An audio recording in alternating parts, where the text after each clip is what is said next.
I'm sharing with you a bunch of functional, useful ways to use your notebooks. If you have some notebooks just laying around, or if you picked up some really great notebooks at an awesome price, I got these from Erin Condren, these tips are going to work for you. If you want to start putting your notebooks to good use or start incorporating notebooks into your organization and time management in a really helpful way, then keep watching.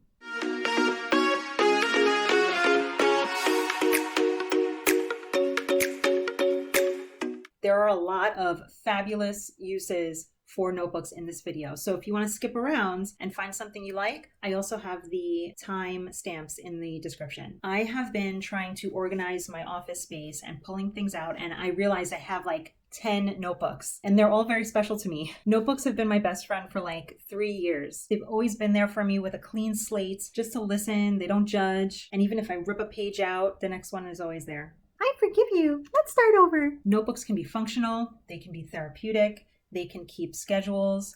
They can keep memories. They can keep secrets.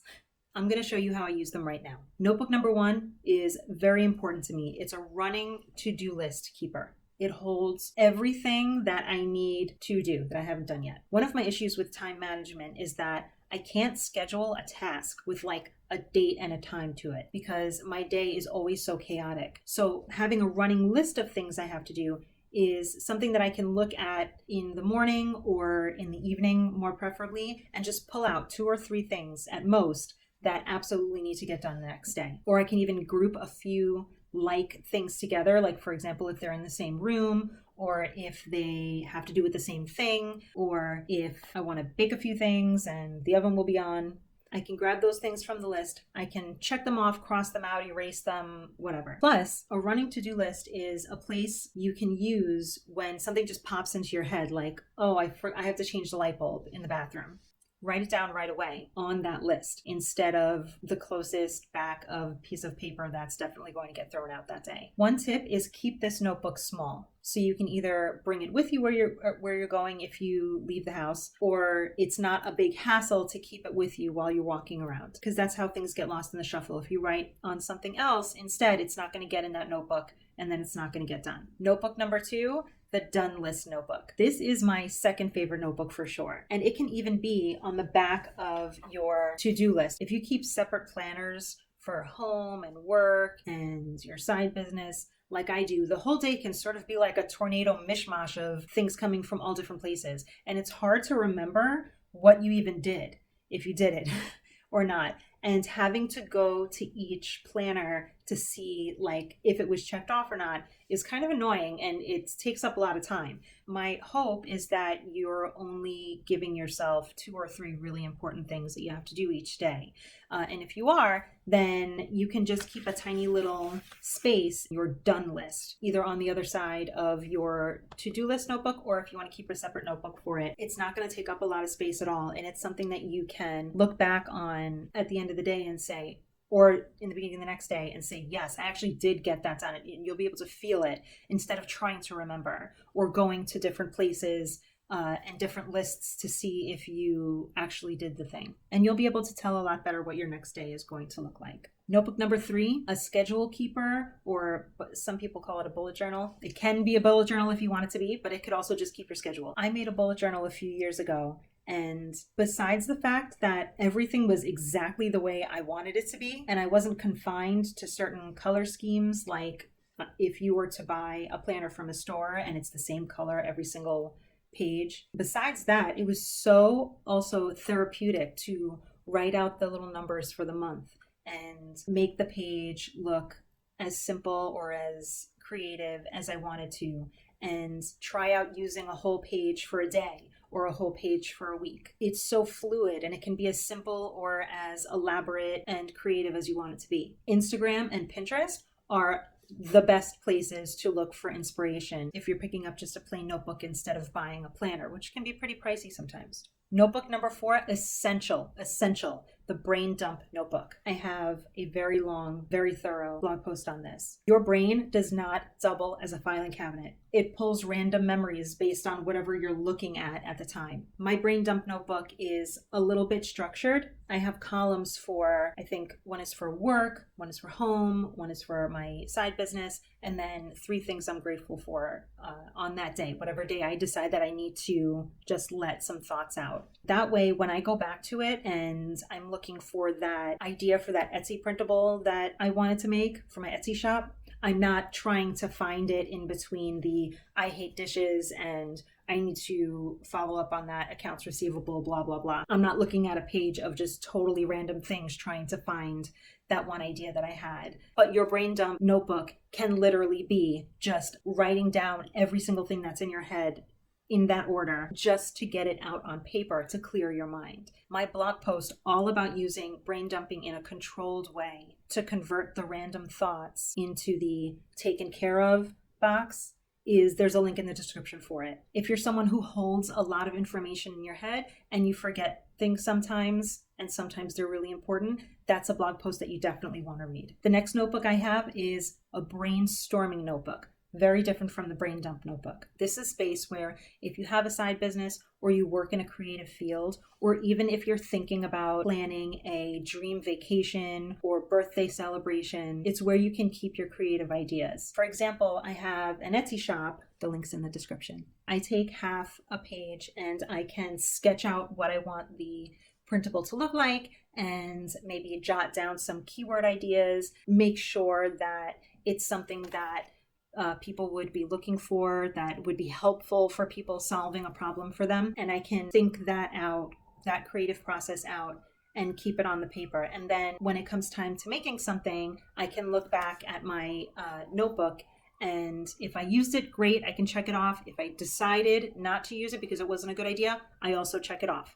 That way I know that idea was resolved and it's done. Notebook number 6, your budget notebook. Budget and financial goals tracker. Budgeting, it's a pain in the butt, I know, and there's no getting away from it. Budget notebooks can keep spending trackers, savings goals, sinking funds, vision page for your 5-year ideal financial future, or 1 year or 10 years, whatever. If you need help setting financial goals, I have a very thorough guide and it's in the description, and it has a ton of ideas if you're stuck about what you want your life to look like in the next 1 year, 3 years, 5 years, whatever. Notebook number 7 is social media tracking. If you're a blogger, you know what I'm talking about. When you're a blogger or influencer, sometimes you have to keep track of the social media content that you put out and when you put it out. I found that for me, I can use a notebook and write out each time I created the piece of content and got it out there.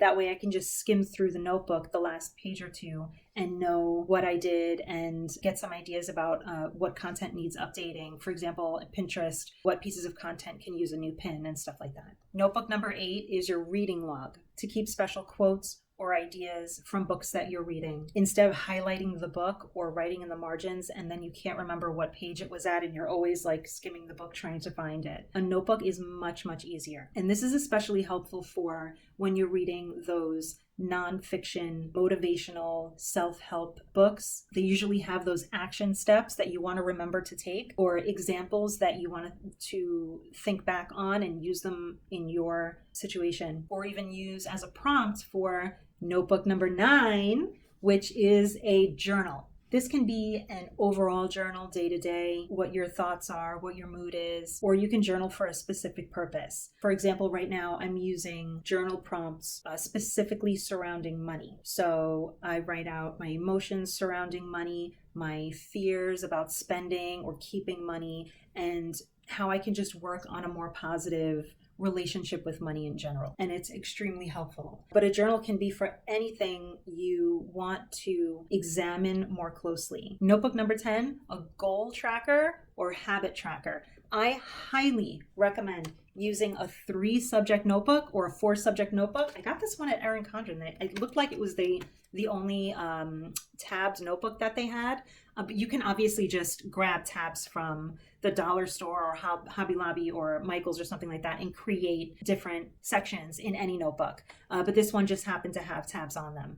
Highly, highly recommend 3 or 4 section notebook so that you can track your goals by quarter for the year, whenever that year starts. And you can use the pages for journaling, for reflecting, using them for inspirational quotes, tracking your progress, tracking your stats, whatever it is, to make sure that you're moving in the right direction. Notebook number 11 is a vision board notebook. I actually did my vision board this year in January on my computer, and guess what? I never see it. I used it as my wallpaper thinking that I would see it every single day. But, when you open up your computer, your tablet or your laptop, or you turn on your monitor and you have whatever's open on it, you almost never see your wallpaper. So that was a big mistake. So I'm moving it to a notebook. So it's something that I can see all the time that isn't on my office space wall. And it's something that maybe I just want me to see, not everybody who comes into my house. So having it inside a notebook makes it special and private. And it also makes it something that I can open and look at whenever I feel a little bit stuck in my progress, in my goals, which we should all have them in our life. We should always have a direction that we're going, whether it's wanting to teach something new to our kids, or wanting to learn a new language, or having a business that you want to grow, or getting a promotion at your job, getting yourself set up for a different kind of financial situation. You should always have something that you're working toward. My favorite way to make sure that the choices I'm making every day are actually moving myself toward that goal is a vision board.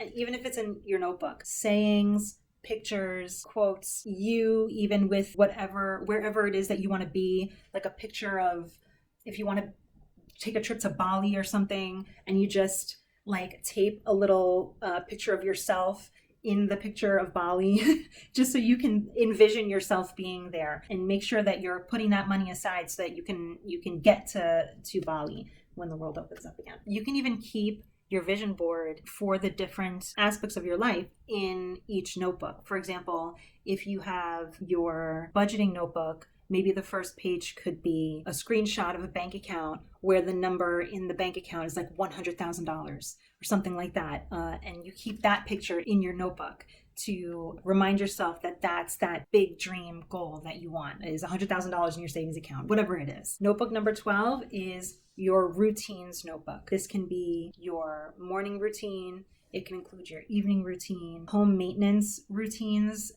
monthly, seasonally, yearly, and even weekly if you want to keep them in there. A cleaning routine. Having a notebook that houses these types of routines can be very precious and necessary in a world that is so not structured right now and ever changing. And we can have a home base with that notebook to remind us of, for example, your morning routine, what things that you can do for yourself to fill your cup, to refuel yourself so that you can take on your day, doing a whole bunch of things for other people. And then at the end of the day, you have your evening routine there where you know what the things are that you can do to help wind down, get yourself ready for sleep, so you can recharge and heal. And your routines notebook makes it very easy to do that. I kept my absolute favorite notebook for last. It's a little bit silly, but let me tell you, it has helped me so much.